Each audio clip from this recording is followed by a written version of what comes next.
להציג אנשים, לא, השאלות זה כאן,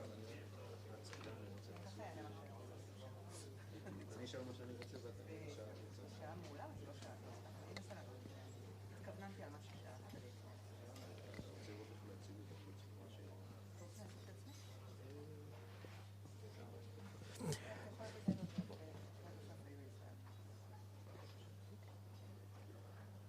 Okay, so now we're moving to our second fireside chat, Dirty Money, the economic nexus between terror and crime. We have Ilit Ostrovitch-Levi, who's the head of the Israeli FIU, Financial Intelligence Unit. ברוכה הבאה. תודה, בוקר טוב, good morning everyone. Thank you for inviting me.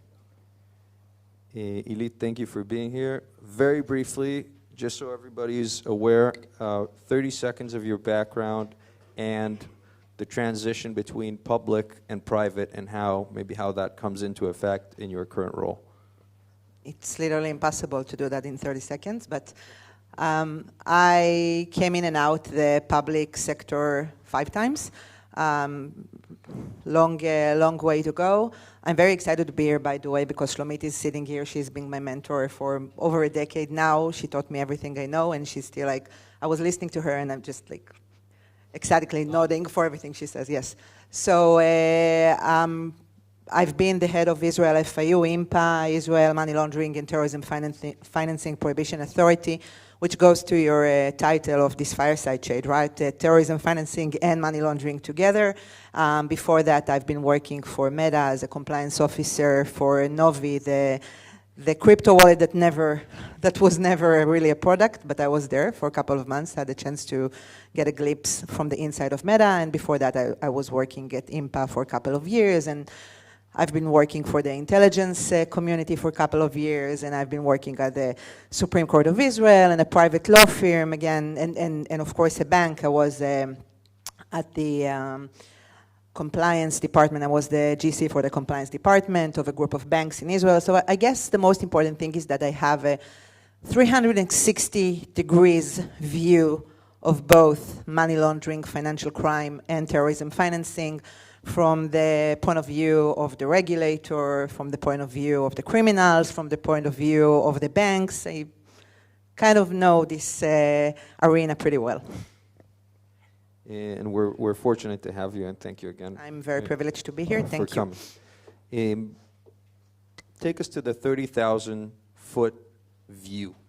How do terrorist organizations, which is our primary concern, work with or use criminal networks for funding? I'd start by saying that I do not know a single terrorism organization, perhaps there is one, but I don't know them, that is based solely on legitimate source of funds, donations from innocent and legitimate persons or entities that theoretically might exist. I do not know them, of course, not those that were very interested in like Hamas and Hezbollah and the Islamic Palestinian Jihad. We don't know a legitimate source of funds for those. There might be, to some extent, some percentage of their income is coming from legitimate yet stupid entities that are willing to donate, thinking that these funds might go to legitimate purposes. So most of the funding and the budget of many terrorism organizations are coming from crime. So that's one thing. Perhaps I'd start by saying that the vision, the purpose of terrorism organization is different from criminal organization. The criminal organization, the heads of the criminal organization, the soldiers, etc., have as the sole vision, purpose, goal of making money. That's what they're working for. They want to make money. And in terrorism organization, and I'm putting a caveat here because I'm not talking about the heads of the terrorism organization. I'm not talking about, you know, all the entities that we know that are making billions of dollars from being the heads of Hamas, but I'm talking about the organization in it for itself. They want to terrorize society, countries, the world, whatever. The money is the mean to do that. It's a way to create terror. They're not working just for money, as opposed to criminal organizations do not have any other agenda other than making money, and everything in between, violence, whatever, is the purpose to get the money. So that's the main difference. But if you're looking on the way they're acting, the source of funds, the methodology, the patterns, everything, it's the same, right? Using business infrastructures.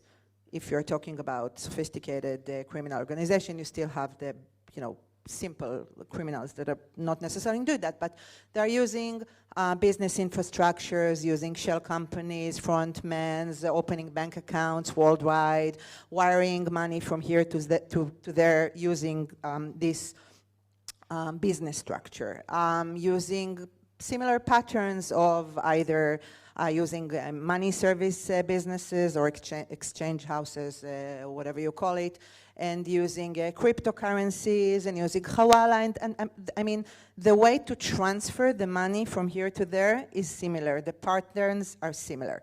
And now if you're looking at, so we talked about the means and the methods, and now if you're looking on the source of funds for both of them, they're coming from, most of the funds are coming from criminal activity. If you're taking Hezbollah, for instance, I don't know, 20 to 30% is coming for pure crime. For instance, drug smuggling from South America to Europe and then to Lebanon and other places, other countries in the area. So they're making a lot of money from drugs. It's like part of their business plan or business strategy. Crime is an inherent part of terrorism. So you can't really set the borderline between crime and terrorism financing, and this is why we're dealing in all FIUs in the world, and the international standards by the FATF are dealing both with terrorism financing and money laundering and fighting financial criminals, because money is money is money. You don't have different money for terrorism and for crime, and it's the same methods of using them. It's the same methods of fighting them. That's my 60 floor. Yeah, don't remember. So Nili Lakshot, let me kind of dive into that. How can one draw a line? How can one draw lines between a terrorist organization? There's no, to the best of my knowledge, right? There's no Hezbollah Inc., Hezbollah LLC, right? There's no Hezbollah. That's not a business entity. There are many, many, many business entities. Neither are called Hezbollah. Not bank account in the world related to Hezbollah has the name Hezbollah on it, right? But both also Hamas and any other organization. Well, Hezbollah might be slightly different with the fact that it does have formal entities in Lebanon for political reasons, etc. And as you mentioned, there's a differentiation between criminal organizations that are mostly financial driven and terrorist organizations which we say are politically driven, right? You can say they have an ideology, but ideology is marketing. They operate to a political mean. How do you draw lines between, Naim Qasim's family, forget Naim Qasim, the heads of Hamas in Qatar have families. Those families, might have legitimate, financial, anything between them, behind them. How do you draw lines within these things between what's legitimate and what's not? And I'm asking that on two levels. A, who do you want to focus on? But B, also, if you talk about terrorism, that's one subset of tools that a country can use. And if you talk about AML and more things that are in the, let's say, the police realm, you have a completely different set of tools.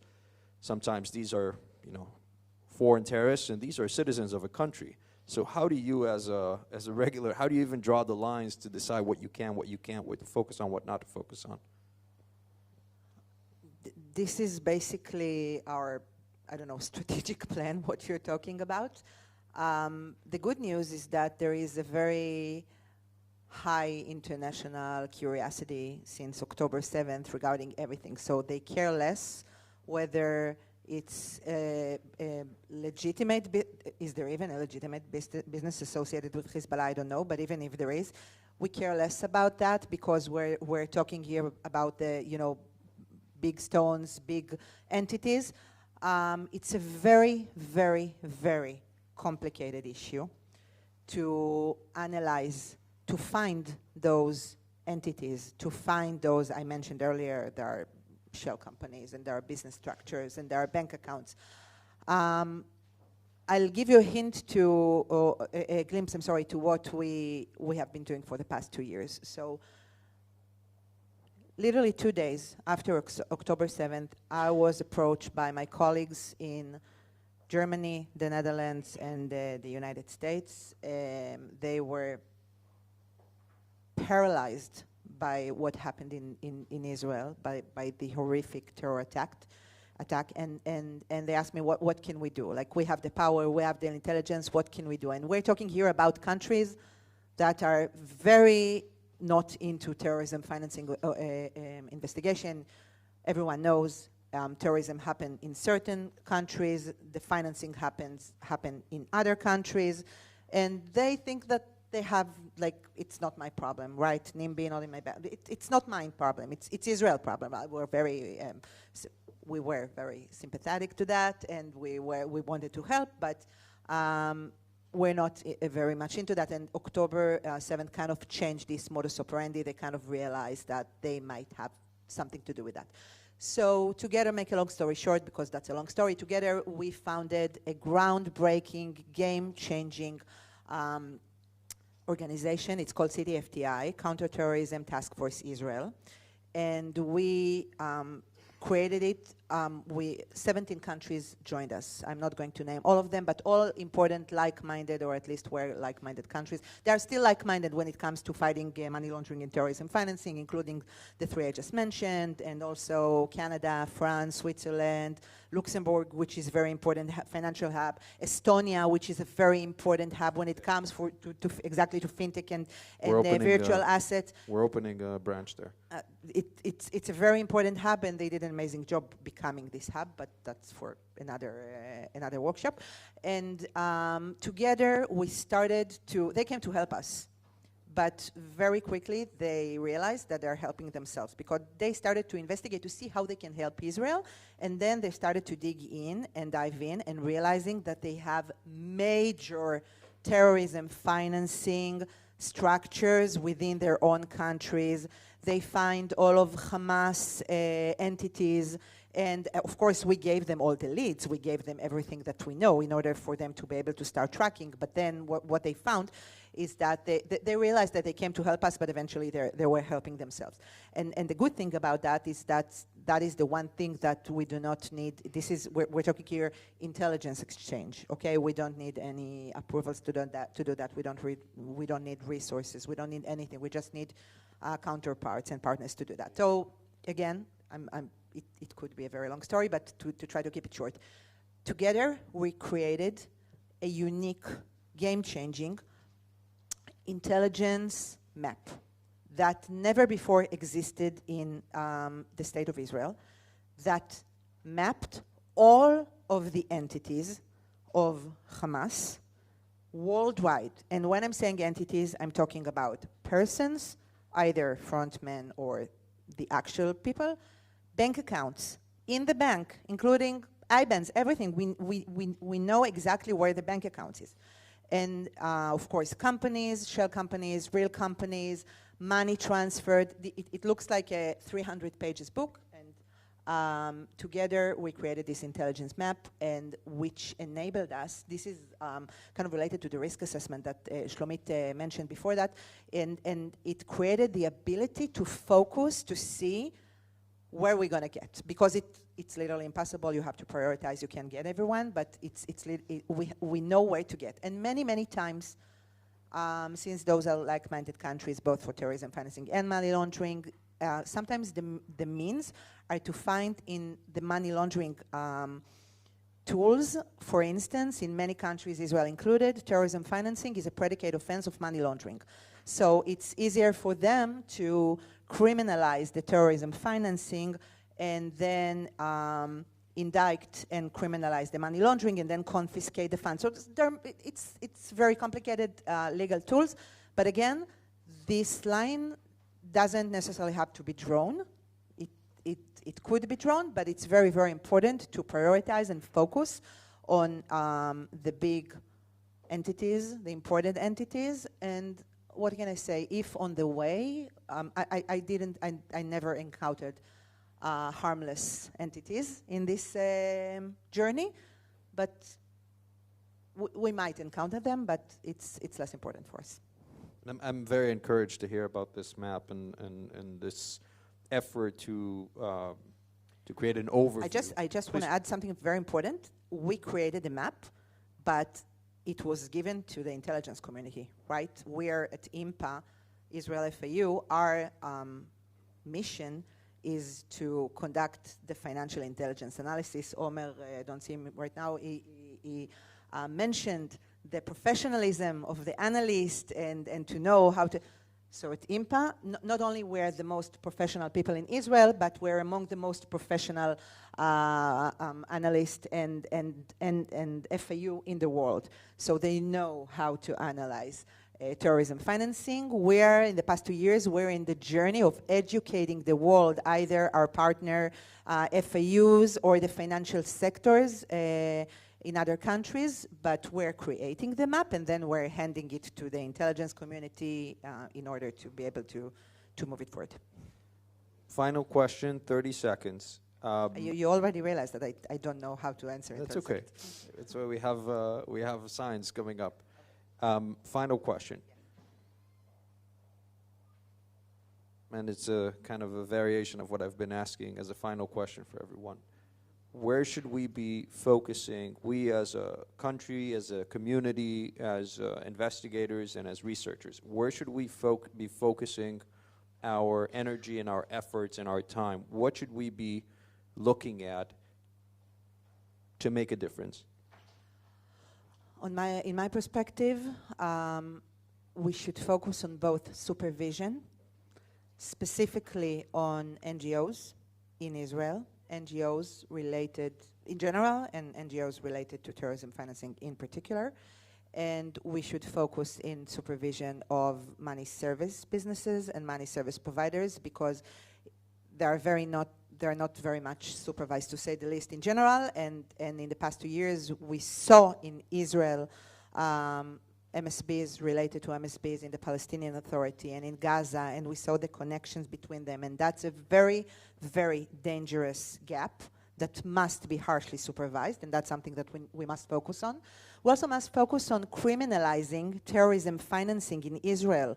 We're very good in criminalizing terrorism, but terrorism financing is a whole different thing, and it's very, very important. The same way we're trying to indict and criminalize money launderers, we need to also keep away from society terrorist financing, which should keep on focusing on international cooperation, international information and intelligence exchange, and international. I know it is very, very challenging these days, but the good news is that as far as we're concerned, at the FAU, we are still in a very, we're not isolated yet, so we're very good in exchanging information with other countries, and that's that's a game changer. That's the key, because the terrorism financing happens elsewhere most of the times. And also, it's very important to educate financial sectors worldwide to identify terrorism financing, to understand the difference between terrorism and terrorism financing in order to prevent it from even entering the legitimate financial system. With that, Ilit, thank you very much. Thank you so much.